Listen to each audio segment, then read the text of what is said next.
Good morning, Seller Sessions. Happy Monday, Mr. Greg. How are you? I'm doing good. How are you?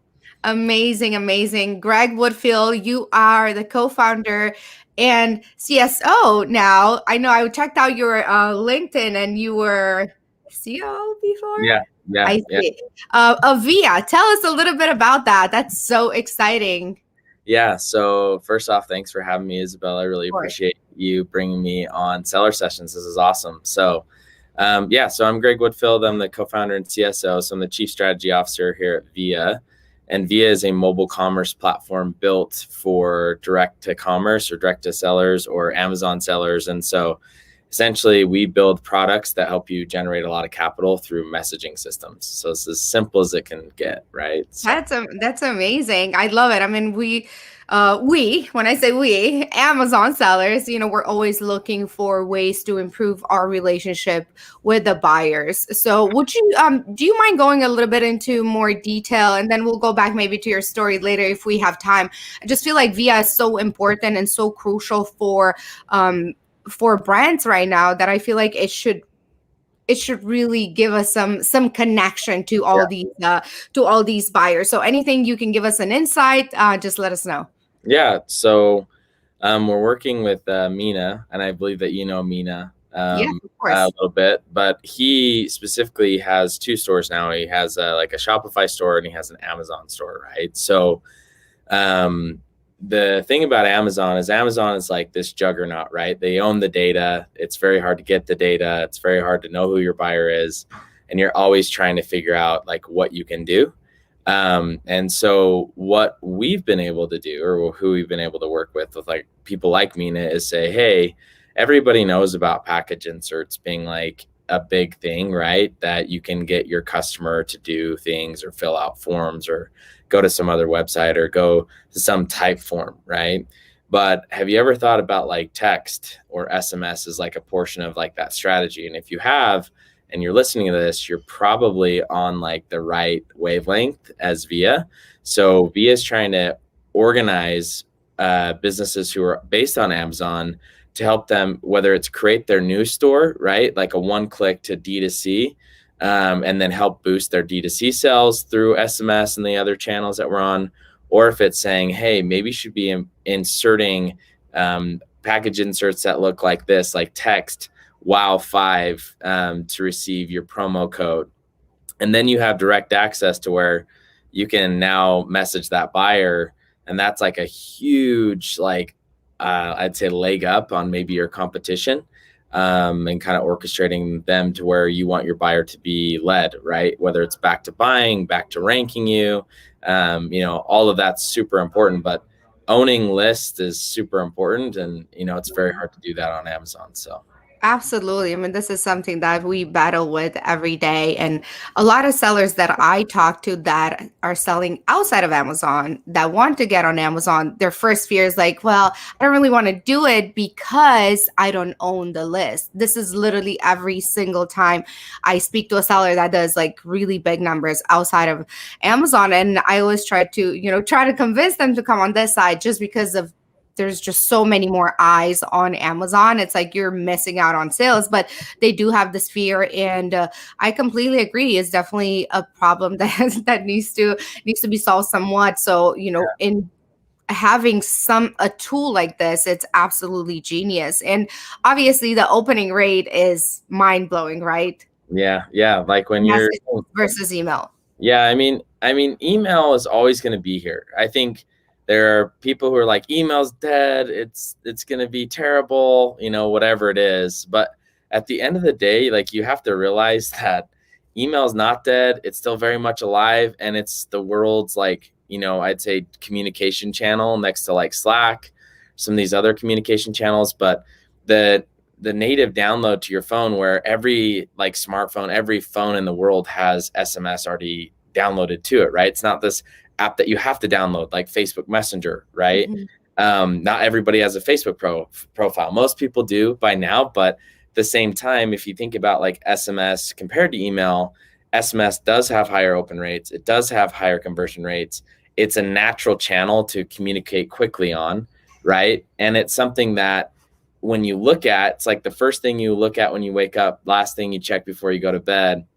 And on top of it, if you see a message, like a text message come through versus an email, you're more likely to ignore the email and read the text first, right? So Absolutely. several advantages to SMS for sure.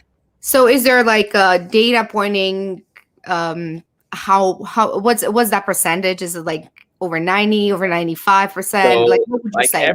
everybody throws out percentages all the time. They're like, oh, within the first 5 minutes you have this. But what I've seen, and I can only speak to my data, I can't speak to other people's data. What we've seen with our customers is that our customers have an average open rate of about 92% within the first 10 minutes. Amazing. So your open rates are so high, and then your click-through rates can vary depending on the brand and the connection of the brand, the loyalty to the brand, how much traffic is coming through the site. So, we've seen that as high as 22 all the way up to like 54% conversion. So like, when you're having that versus like, let's say your email is like 7 to like 18%, which is still pretty high for email. Mhm. It's like, how can you kind of have that next like bump up in conversion, which is super important. So Yeah, this sounds like it's definitely it. Because for emails, you're right. You may just like skip over them. You don't have time to unsubscribe. But I feel like with text messages, you get them on your phone. So if they really bother you, like you'll unsubscribe right away. So the yeah, fact that they're still subscribed to the list, it's a very high indication that they're still interested in your product. At yeah. least in my opinion. I don't know how accurate that is. I'm just No, I think that's a good point. I think a lot of people have like these connotations around SMS, which is like, oh, I'll have such high unsubscribe rates, it's spam. But at the same time, I mean, it's 2021. Messaging is becoming more commonplace in marketing, whether it's through direct channels like Facebook Messenger or WhatsApp, right? I just think that a lot of the times you have to remember that your buyer is coming to your site and they're the people opting in, right? So they're opting in whether it's through like an insert in an Amazon package or at the site, right? If you own a D2C site, or if you don't own a D2C site and you want people to opt in, right? You have to remember that these people are choosing that lane of communication. And one of the things that I recently spoke about at a conference I went to was don't do the thing that's convenient for you as like a seller. Do the thing that is right up your like buyer's alley, right? Which is like, what do they want to be communicated, or how do they want to be communicated on? Like what types of networks, what types of platforms, always be pushing those boundaries, because I think you'd be very surprised by the unsubscribe rate. So I guess a use case around this was Diesel Power Gear was one of our clients, and we took them from 150,000 subscribers to just over 675,000 subscribers in less than 12 months. And even a more recent use case, Pride Palace, they sell pride flags. And we took them from Emotive, and they were at, I think, 40,000 subscribers. And now in less than 3.5 weeks, they're just over 100,000 subscribers. And their unsubscribe rates are less than a Pride Palace is less than 0.5% off of 100,000 people so far. And that's in the last like month. And then like, if you have somebody that's a little bit more established, like Diesel Power Gear, over the last now 18 months that we've had Diesel Power Gear, they've had less than 3% opt out. So, I mean, it's kind of one of those things that I think it's just, you kind of have to test it before you can say, hey, this isn't something that I would ever do for my buyers. Yeah, the numbers definitely speak for themselves. And I think most people, especially our listeners, I think they know the importance of having this direct communication with the buyer. One, I mean, you own the list. I mean, every single person wants that. And two, it's such an easy way to communicate with the buyers. But what are some things that people shouldn't do once they have access to a text messaging platform? Do sellers tend to over abuse that system where people tend to unsubscribe more? Like, what do you see that are some mistakes people do? That's a great question.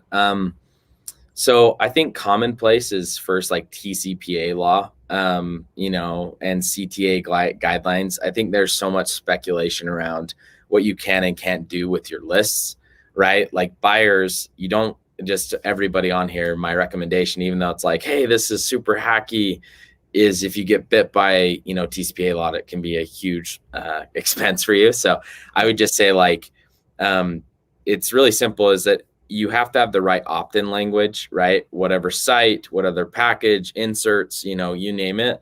Make sure that you meet, whether you're meeting with me, right, and my team, or a TCPA lawyer, like meet with somebody so that way you can kind of take care of that concern.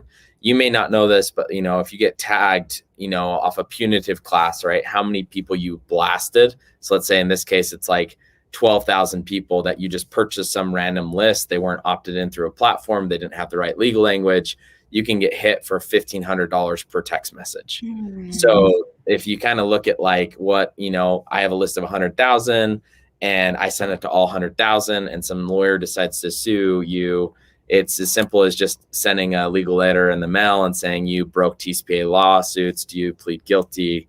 And there's a lot of changes in TCPA right now, to where they're saying like, it's an old clunky law, but at the same time, it's best to work with somebody who is compliant, like a Via, because that's something that we can kind of try to protect you from. So first thing I would say is just make sure that you meet with a TCPA lawyer, or make sure the company that you're working with understand the laws around SMS, because you can get screwed pretty bad when it comes to how people are charged. The second thing I would say, do or do not do, I would always test your copy and your creative, right? A lot of times when you purchase like SMS platforms, right? Like whether it's, PostScript or Attentive, they're great platforms, but a lot of the times the things that we hear from our customers are they're not really an extension of our team. We aren't inherently mobile marketers. I've never really ran a mobile channel. I mean, SMS is kind of like it's not hard to figure out, but we found like certain patterns or similarities, right? We run webinars for our clients all the time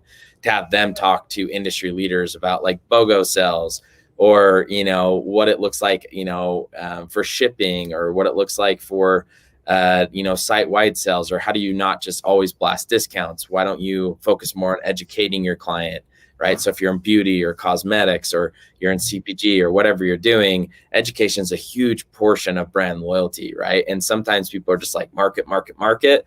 And a lot of times, like if you were just to educate people, be like, hey, this is why you put this certain sunscreen on your face at this time, because it can help save your face from a mad lobster burn. Like, like I think that's like, the things that we focus on. So I would just say like, the second thing would just be, how do you work in tandem with a platform to make sure that you are a really good like mobile marketer, right? Like test your copy, A/B test your copy, like understanding the numbers. And then the third thing I would say is attribution. So attribution is always like a topic of marketing, right? Like finding your own attribution modeling, like using like UTM perimeters, like, going into Google Data Cloud, like figuring out like all these places where it's like, here's all my ads, this is my total spend, this is my total revenue. And Google's saying that they claim 100% of attribution, right? Which isn't true. It's like you just have like Facebook and Google and SMS, right? And so if you're going to SMS, some typical providers are like 2-day clicks and then like a 28-day attribution, very similar to like Facebook, where we're a 1-day click and 24-hour attribution window. So we don't take any of the long tail sales that could come from like attributing our product. It's saying anybody that clicks the link through an SMS, right, and then goes and buys through that number, and we're tracking that, is basically we just mask a 24-hour period. We don't do any longer than that, just because I think that's like the most reasonable attribution period. So it'd be like the three things would be like your legal bucket, making sure you have a really good mobile partner that can help you understand like copy and creative. And then the last thing would just be making sure that you have your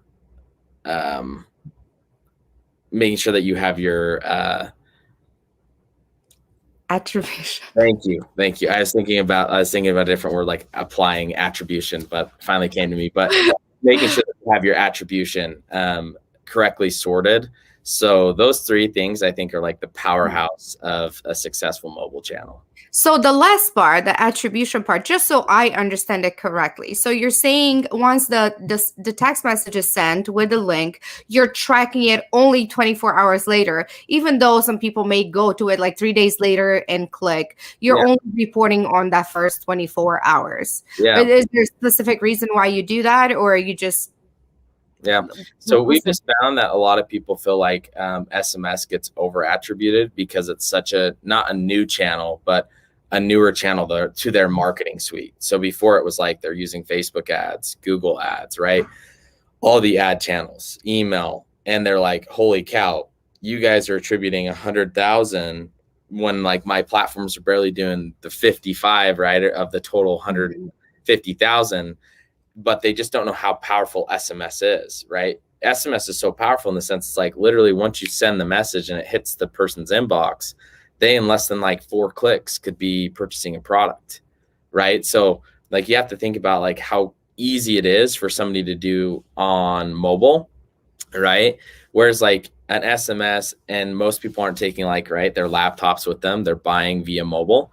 And so it's like you just have to think about platforms who over attribute revenue. And a lot of the times that does happen in SMS. So we used to be 7 days. It was a 1 day click in 7 days. Now we can adjust them according to like what the buyer's preference is, but we tend to start out with like the 24-hour period because every Shopify store that we've looked at, as soon as we send out the campaign directly to the end user, whether that be Facebook or WhatsApp or DMs or, you know, through SMS, you see this huge spike in sales and then it just kind of slowly dies off, right? And so we've just found like, why not like attribute like the actual window that people kind of expect to be like, hey, this is like a, you know, a telltale sign that this is like true attribution. Perfect. And it also gives you a guideline to look into. That's pretty good. So the first part you said, make sure you follow the law. Have you ever seen anybody get sued for sending too many text messages? So it's once you opt in a person, like I guess there's like CTA and those are like more guidelines with some teeth. But I would just say like a lot of the time, I think people are like, oh, if I send more than 20 messages a month, I'm going to get sued by my client, which just isn't true. Because what you have to remember is that there's opt-outs, right, for those clients. And there's short code, like kind of law where it says like that you should be sending out frequent reply stops, right? Or ways to opt out, or giving your buyers ways to opt out. So if you're a person that has a list, right, of let's say 1 million people and you never offer an opt out for a year, yeah, like you'd probably get tagged for not giving your client the ability to opt out, right? And then like I just kind of say as like a best practice, it's like we've seen people send like 4 to 5 messages a month, but that's like to their entire list. And then with our product specifically, you can segment the data as long as you have it, right? Like first name, last name, area code, city, last order date, right? That's the benefit of D2C versus like Amazon. And Amazon, it's like, hey, I have this list, they're opted in, and these are the data points I do have. So you do have to kind of manipulate the data that you do have. But in the end, it's once you send the message, let's say 4 or 5 times a month, once a month, you should be saying, hey, reply stop, right? To unsubscribe. Now, if the buyer says stop, exclamation point 1,000 times, or F you, or flip-flop signs, like those can all mean like, I want to opt out. And so like different platforms, like our platform has trigger words. So like stop, unsubscribe, cancel, I hate you, F you, get out of here. Like you're going to have those things that are going to happen where people opt in for the 10% on your site or your pop-up, right? They want that discount, but they don't want to be marketed to. Like, and then you're gonna have the people who are like, I love getting those marketing messages because I'm regularly buying your product. So I appreciate you sending me those things. So commonplace that we've seen is like 4 to 5 blanketing to your entire customer base. But if you can segment your list, you can send like 30, 40, 50, right? To like micro groups, right? Like viewed product, but hasn't purchased, clicked product, but didn't purchase, right? Like, to try to increase your AOV, your LTV, your client, right? 30 days, 60 days, 90 days, 120 days, all of those clients who haven't purchased during that time frame, like how do you reactivate them? So activation is a huge thing for SMS, right? So I haven't seen anybody get sued for, at least any of our customers get sued. I'm sure that there's law cases or legal cases around that, but I would say it's like because you're not giving your customers frequent opt-outs. If you're a company that is dropping stuff like every day and you want to send something to your customer base, which is totally fine, your unsubscribe rates will go up, but I've only seen like people who do it that way go up to like maybe 2 or 3% a month, but they're opting in so many people through their pop-ups or their email lists or, you know, their different I guess, opt-in measures that they kind of recover 3x to 5x more than what they unsubscribed. So, do you help your buyer? I mean, do you help your clients figure out a strategy plan? Because you said some they kind of group them on like many groups, and do you help them do that? Yeah. So that's like a huge portion of Via, right? Is like we don't run the platform for you. Like it's a platform, right? It's a SaaS platform.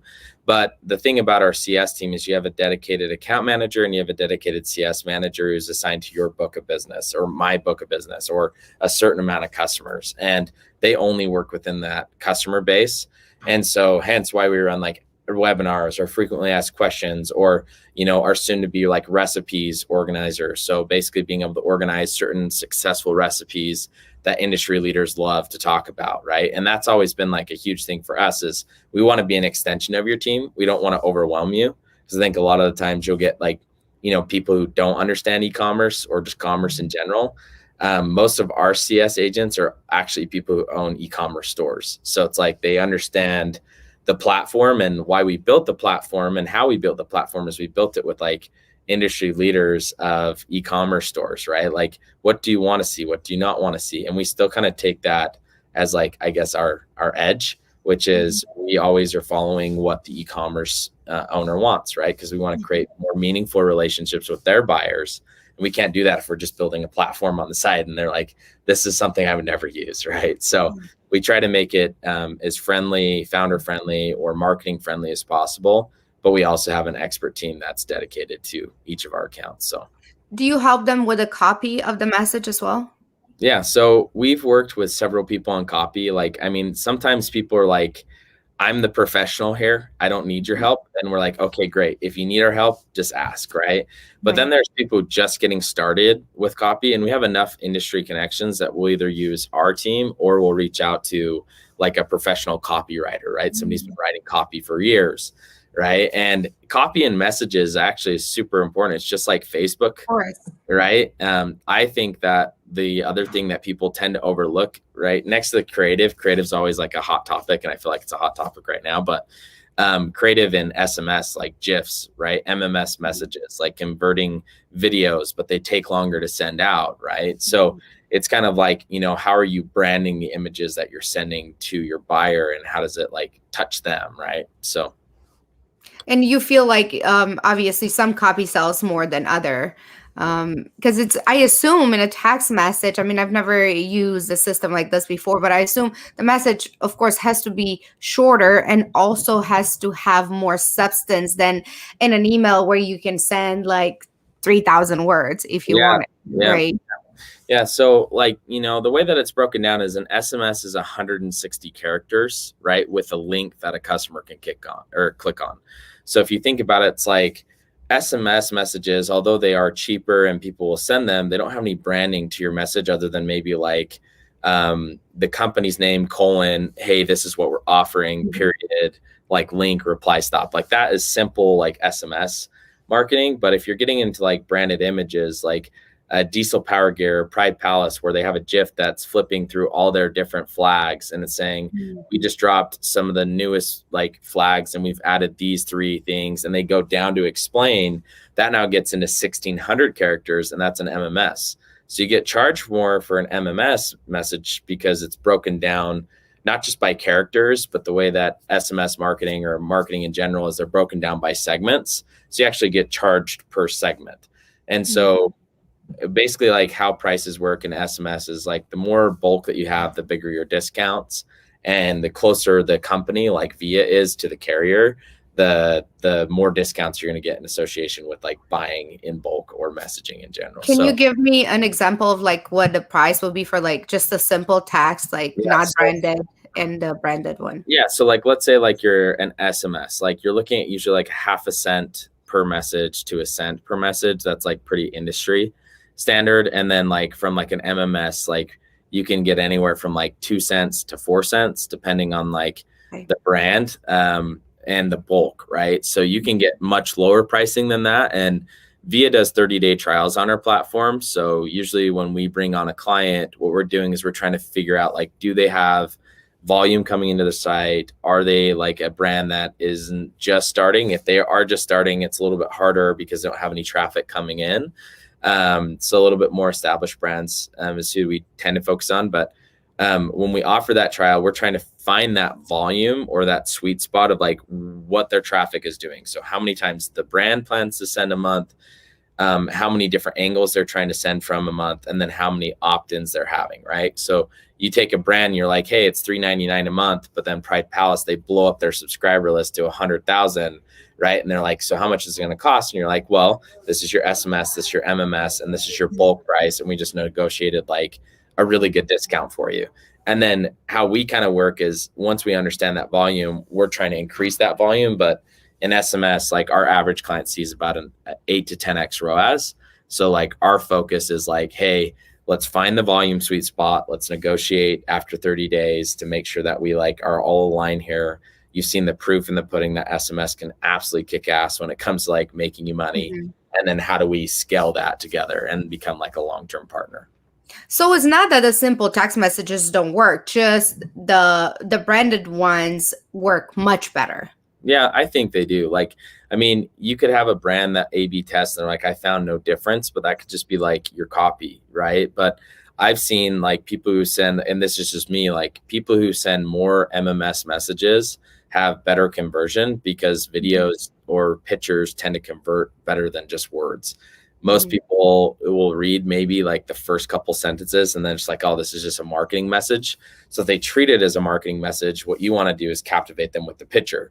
So like if it's like a giveaway model or if it's like your new skincare, it could just be like quick blurb here, quick blurb here, quick blurb here. And it's like leading their eyes down the image to eventually start reading the message, right? So there are like tactics to like how you read messages, right, in SMS. But most people, it's like if they're creative to where it's not just push or like push, make a ton of money. If it's like push educational material, free shipping off the next product, new line drop, like that strategic plan could yield so much more revenue than somebody who's just blasting their clients every single day. It's like email. Once a person feels like this is just a dedicated email channel, I'm just going to become numb to those messages. I think that SMS has a little bit less numbness because they're more willing to read, but you can become a numb channel, right? And so you need to become less numb by, mixing it up, right? So I think SMS versus MMS, I'm not going to say SMS doesn't work because it definitely does, but I think MMS definitely works better.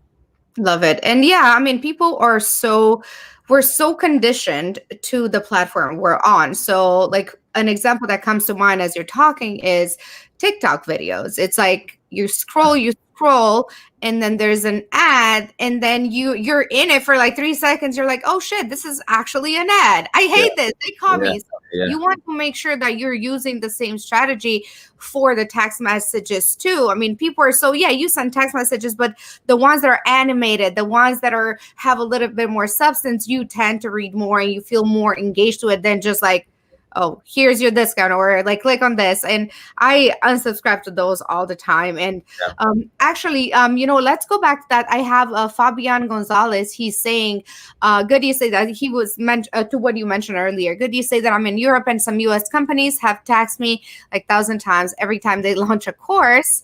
Yeah. And when I reply stop, they keep sending messages. I don't know if that's even legal. Are there different rules for Europe than for US?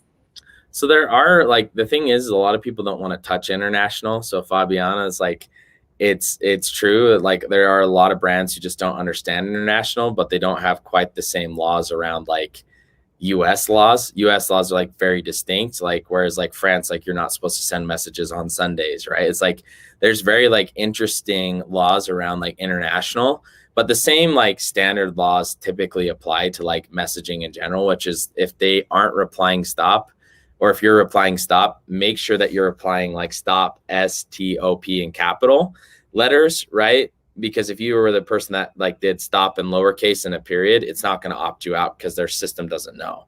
And it's not the system's fault, right? In this case, it's your fault in this case. You need to make sure you follow exactly what they tell you to do. If they don't have trigger words like us, then you're going to be stuck in their messaging systems. But kind of a crash course in their international market versus like domestic. Domestic, you have the four big carriers, right? You have Verizon, Sprint, AT&T, and T-Mobile. Those four are people that have to approve numbers. So like a dedicated short code is a marketing channel that the company can message from, right? And then there's talks about a 10 DLC number. I won't go into that, but that's basically like, you don't have to wait as long. You can still get throughput through it. It's kind of like replacing shared short codes that are going to be removed in the market.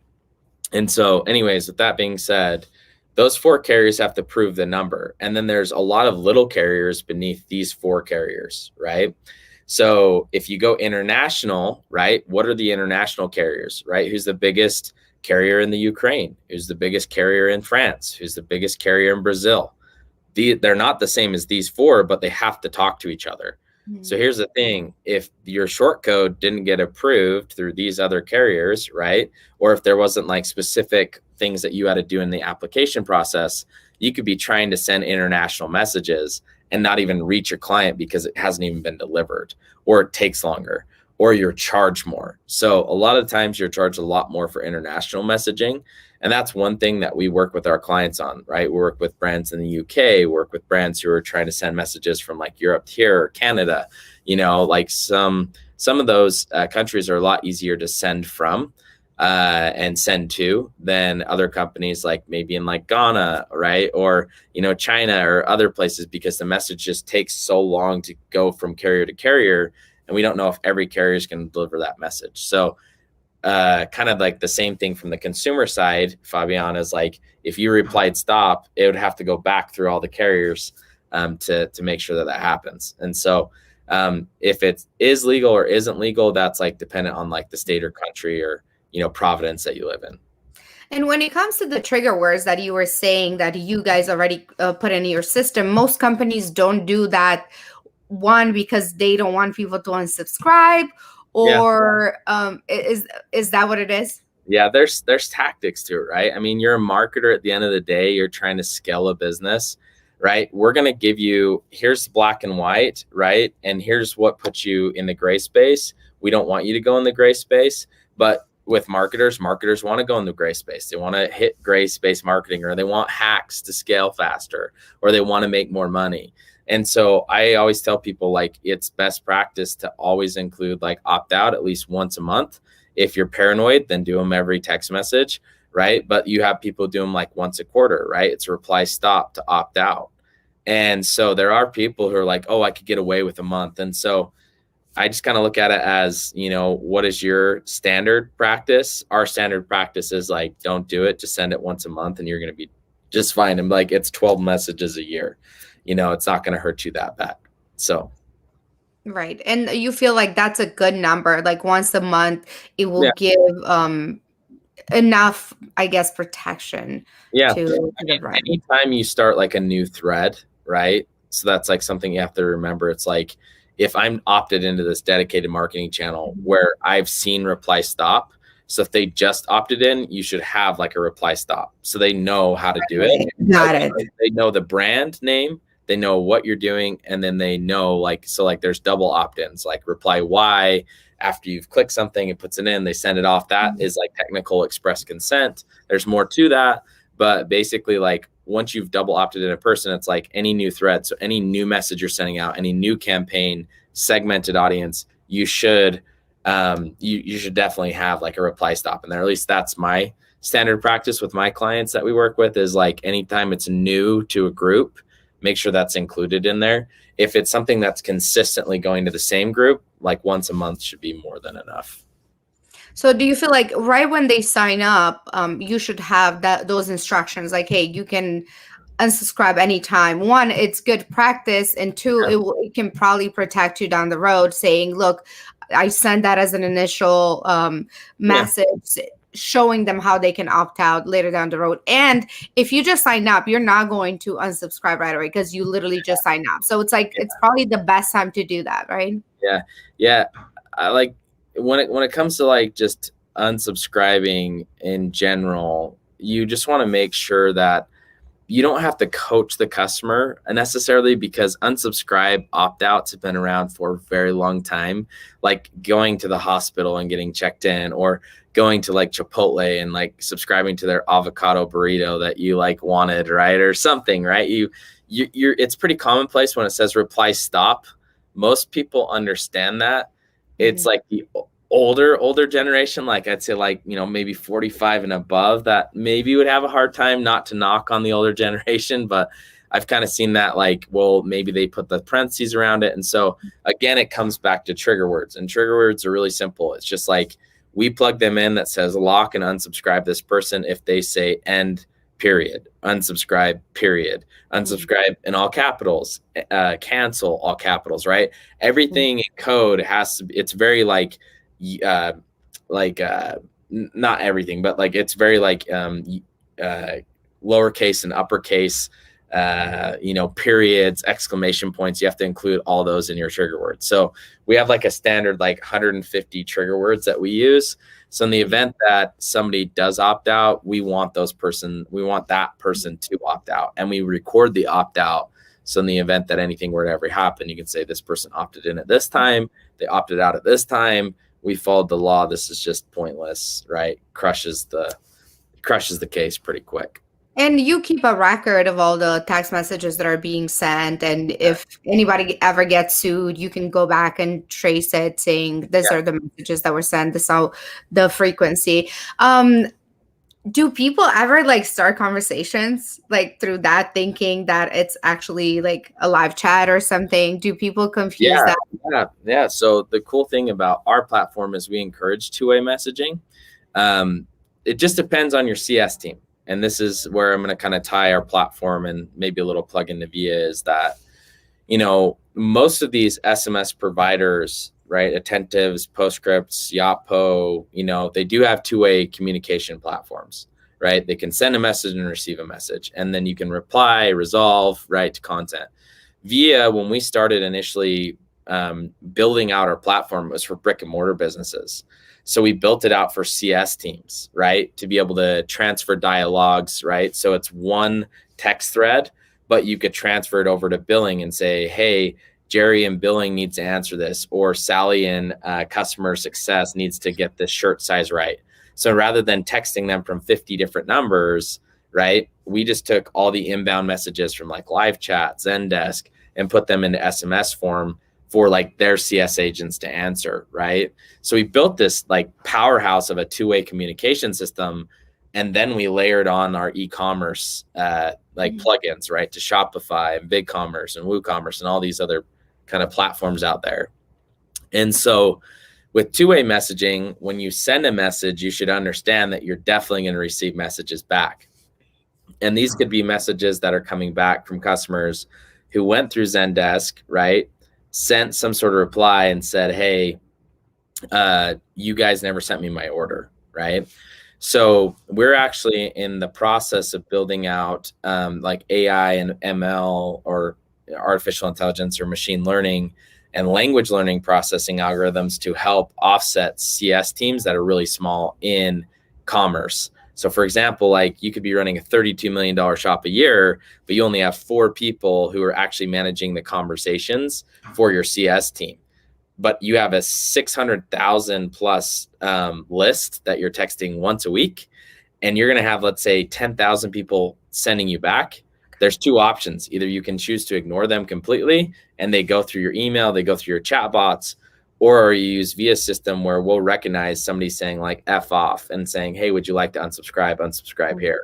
Or where's my order? Or wrong shirt size? Or, hey, this doesn't look right to me. Hey, this arrived at the wrong address. So we're going to basically plug it into where those two-way conversations are being solved by our platform. And the most pressing tickets that could cause like detractors going and leaving you bad reviews or whatever it may be, those tickets go to like your live CS agents, right? So Via is more than just like this, hey, blast tool and make money. There's two-way messaging abilities, like to be able to like reduce on like your CS tickets that you have based off inbound messages you're receiving, to chat bots. There's just a lot to our platform, right? So we kind of introduce people through SMS, and then we become really sticky and just like kind of the product offering that we that we bring to the table. So every client has an ability to log into the platform and check their account and their replies and all their messages. So correct. it's almost like a CRM onto your platform for each account. Yeah, so like think of it as like a mobile first CRM for SMS. Like most CRMs, you're answering through email, you're talking through email, you're keeping notes, you're keeping data, right? All through email. And I've started to see a trend. There's this company out of New York who actually kind of sponsored the idea early on in Via's history, which was called Dirty Lemon Water, I think was the brand. And they just sell like really expensive water, like just like ridiculously expensive water. And they do all of their CS, or at least most of their CS, through SMS. And they can solve their customers' problems faster. They can get through more messages in a day versus typing. It's just texting or messaging back. And you can have pre-replied templates that they can follow. So it's like, hey, where's my order? It's like, hey, fill out this form with a link. So you can really make your, I'd say, CS process very efficient. So if you're a brand that's like, hey, I'm going to spin up these quick items to sell, and let's say it's like cool rubber bands that all kids are wearing, and I'm riding this wave, and I don't care about CS, but I just am riding this wave, like we can definitely help you there. But then there's going to be brands who are like, hey, like I can't put my brand at risk if I'm not responding back to these messages because these are customers that I care about. If you're more of like a lifestyle, company. So That's very good to know, because I feel like that's so important. Like you said, these people may go the other route and go to maybe Facebook Messenger or email, but then they're already frustrated because they texted you and you didn't text back. So are yeah. you helping your clients also create those like templates maybe, or like you call them trigger words? Like, okay, because every brand is different. Like one may sell clothes, one may sell shoes, or beauty products or so forth. So you're helping each one with those specific words. Is there any way, and this is probably going a little bit further, and I don't know if you have that, but is there any way to connect maybe your platform to, let's say, the brand? So when somebody says, where's my order, it can immediately tell you, hey, it was shipped this date. You can do that, or yeah, so that's actually like Via. So we're rolling out new products this quarter, and that was a large ask, was like, essentially what I was talking about is where's my order? Mm-hmm. And what we're integrating is the messaging piece, right? Facebook Messenger, WhatsApp, Instagram. So it's like whatever platform they opted into besides text, they can come back and we can say to that consumer through the messaging platform, hey, your order left the office, it'll be there in 5 minutes, right? And then we have like order protection software that we're using. We have voice software that we're trying to tie into our platform. So if somebody were to say, hey, Siri, where's my order from this company? Siri would respond, hey, it left the warehouse yesterday, right? So we're trying to get into not only messaging platforms, but voice platforms as well, for these people who, maybe take a chance on this unknown brand, but they really like that product. And it's like some cool gym shorts that they saw at like the gym. And so they know it was delivered to them, but they're like always apprehensive a little bit. It's like, is this going to be delivered to me, right? If I order from this site. So we're trying to make like a special push to where we're actually integrating currently with Gorgeous as like their native messaging channel and a few others. But like, we're really just trying to make it easier for your consumers to get help, but not overwhelm you through the messaging platform because you have a really small CS team, or maybe you have a really big CS team and you just have like an old antiquated legacy system that just sucks and needs to be updated. This is really, really great. I feel like, are there any other services that you are working towards beside this? Like, what is it new that Via's doing? Yeah, totally. So I think like Via in a nutshell is trying to become the leader of mobile commerce, and mobile commerce is not SMS marketing. Mobile commerce is a portion of SMS marketing, but there's like three portions, right? There's like your mobile commerce, there's your conversational commerce, and then there's your headless commerce, right? Which is most people's dream, is to be headless, to where it's like, I'm not relying on Shopify's checkout experience because it's very delayed and was never really meant for mobile channels, right? And then conversational commerce is like the where's my order, right? Being able to buy through like a swipe up. Like my co-founder, his grandma orders her groceries through like WhatsApp, right, in India. Mm-hmm. And so it's like, that's like conversational commerce. And then you have like this mobile commerce channel where it's like, how do you market through all the channels that like people are on? And people are different on Facebook marketing, right, through Messenger and limitations there. And people are different in marketing on DMs through Instagram, and people are different in marketing through WhatsApp, and people are marketing through like their iOS or their app, right? We provide a no code, low code app for our clients. So we're kind of covering all of these channels because you need to be able to have all the channels where they're all in one place, all packaged nice and neat bow, where you can track them, track the revenue off of them, but then also take care of the customer through the conversational commerce, and then head towards headless commerce and be able to operate without like being on the back end of a system, right? Like a Shopify, and only see like one way that you can build templates and make your Shopify experience better. And then you have people complaining saying, hey, I can't add bumps on my checkout page, right? So there's companies out there who've built like checkout experiences like Justin Kepperman, right? Or Matt Moritano, like some of these other people have built like these systems that will take over Shopify's experience or different things like that. And so, you know, Via has a pretty bright future. I mean, we've only been in business for about 2.5 years, and we recently raised a $15 million Series A, and we're about 55 employees deep right now.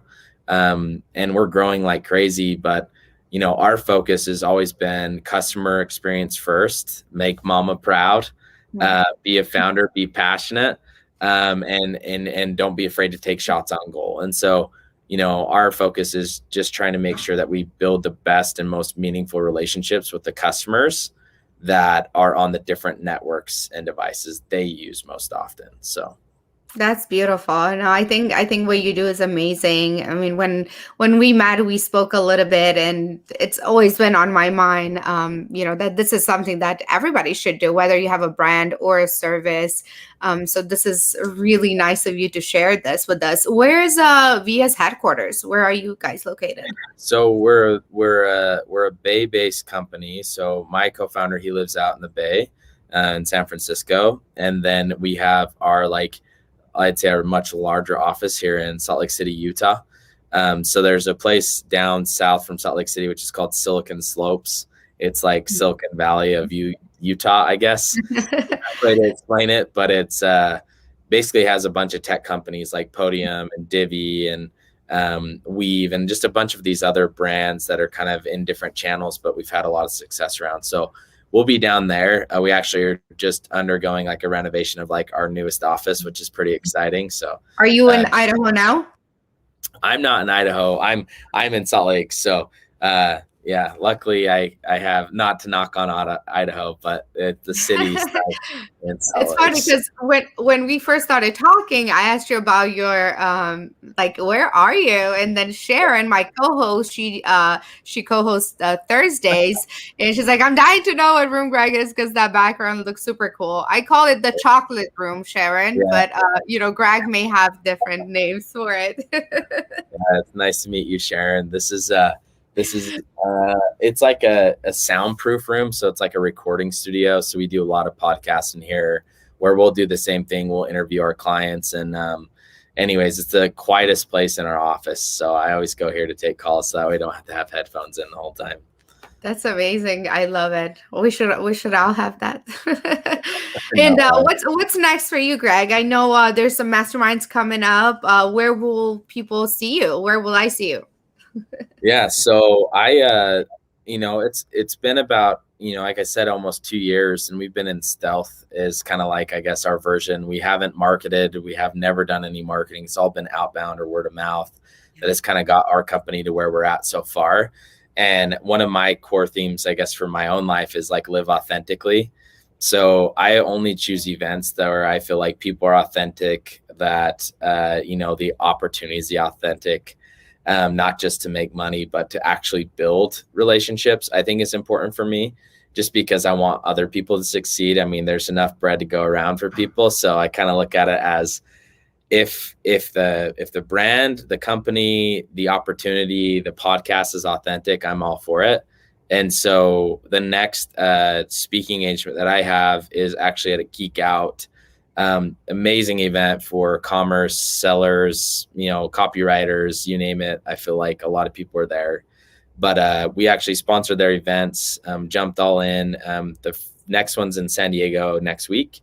And so if there's any interested people in coming, I have an extra couple of tickets, more than happy to comp a ticket. It's like $5 to $7 grand to get in. So, I Wow, mean, that's very nice of you. That's more than that's happy to that's out there. very nice of you because I've been telling people about it ever since. Like, oh my God, Geek Out is the best, and that's a very nice offer. Yeah. So thank you for Yeah. that. So where can people find you? Are you on Instagram, on Facebook? How do people get a hold of you? Yeah. So as far as like the place that people can find me, I'm on Instagram. It's just Greg_Woodfield. So it's my first and last name. There's an underscore in the middle of them, all lowercase. So that's where I post a lot of my content that I've just started. So I only have like 300 followers. So again, just coming out of stealth, but that's where I post a lot of my content. And then I'm on LinkedIn. So you can find me at Gregory Woodfield there, or you can hit me up. Isabella probably could post something in here, but just my email is just greg@viacustomers.com, or go to viacustomers.com and you can find us there. And I'm more than happy to spend time, like me, not one of my sales reps or one of my CSOs. I'm more than happy to spend time with you. So This was so lovely, and again, I feel like it's so important. It's such an important tool for brands, and it's it's a great thing to have. So thank you for sharing all of that with us and for making this visible for those who don't know a service like this exists. So thank you, and I will see you at Geek Out. Thank you for today. yeah, thank you, Isabella. Thanks for having me on. I really appreciate it. My pleasure.